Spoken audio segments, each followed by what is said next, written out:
Yeah, it's your man Fat Boy Sharif. It's your man Sidetrack Imperial, the 5-star ninja. Yes sir, A.O.E coming live. We are Age of Extinction, and you are watching Heritage Hip Hop. .com. Yeah. You know what I'm saying?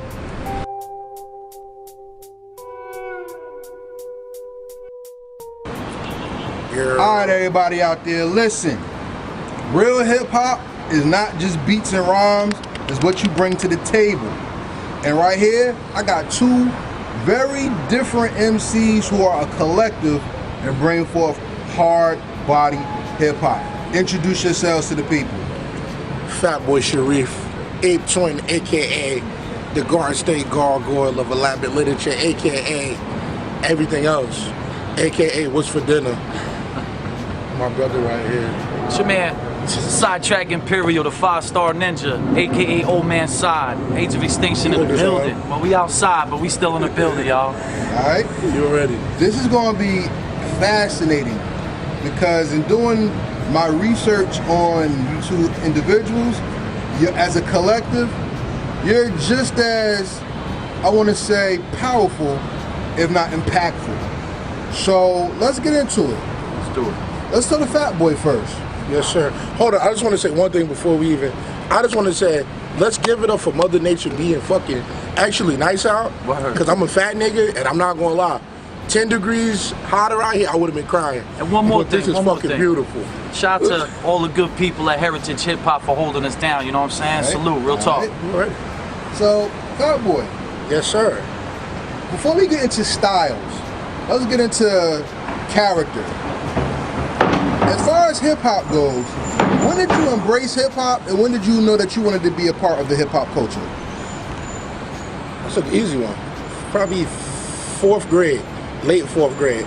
So that's probably age 8 or 9, in case you stayed back, like a lot of my peers, but I ain't going to put them on Front Street, but yeah, 8 or 9 type age.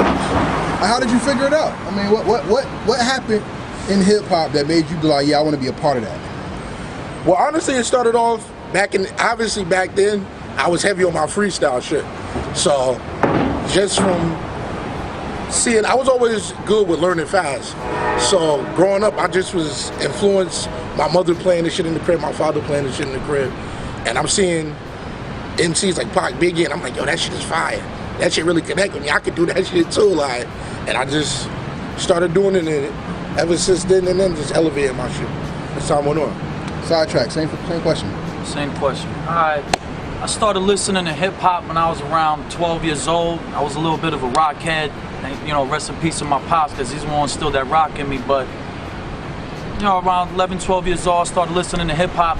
I really didn't start, you know, getting my bars together till, you know, I was about 17, 18 when I started hanging out with Sour D's on Clarence Ridge. Shout out to the Animal Crackers.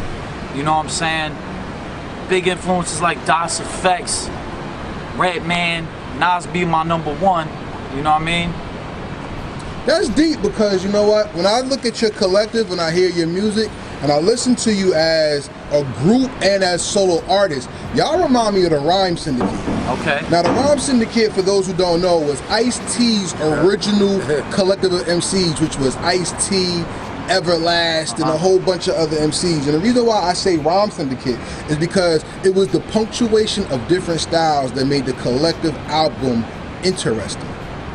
So when I listen to Fat Boy rhyme, I hear metaphorical genius and deep process. Definitely. When I hear Sidetrack rhyme, it's very raw lyrical delivery, Wu-Tang-ish type aggressive hip hop. Thank you, thank you.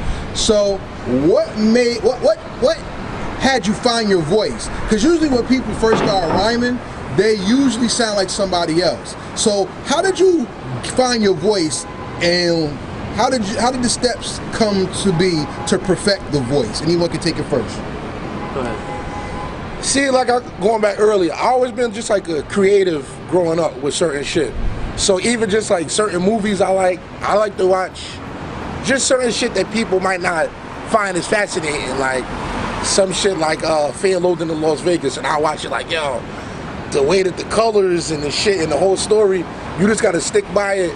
It's not as simple as watching some shit like Dumb and Dumber or some shit that you can just easily take in. So I'm like, yo, I want my music to have that same infatuation. Like a lot of the people I listen to coming up, like Pharaoh Monch, Jizza, Killer Priest, MCs like that. Like when you hear them, you like, yo, that shit is crazy what he's spitting. I never heard nobody spit no shit like that. When you just hear the rhyme flow and the verses, like, oh my gosh, like I'm gonna remember that the rest of my life. Like that's simple, like real shit.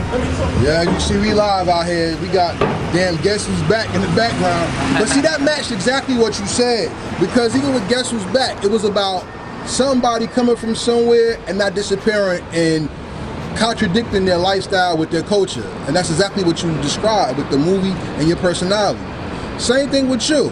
How did you perfect that voice so it was never a return to who Sidetrack Imperial is? It's always a reintroduction to know how fly your skill is. Right. Well, for me it was a little bit different. When I started, you know, putting bars into my brain, I was around a bunch of talented MCs. You know what I mean? Sour D, Zoe, Clarence Rich, Ford Fairlane. These are the guys that I came up not trying to emulate, but trying to perfect my craft as well as them. And also, comic books play a large part into my deliveries because I use a lot of sayings that, you know, I'm not gonna blow up who they are.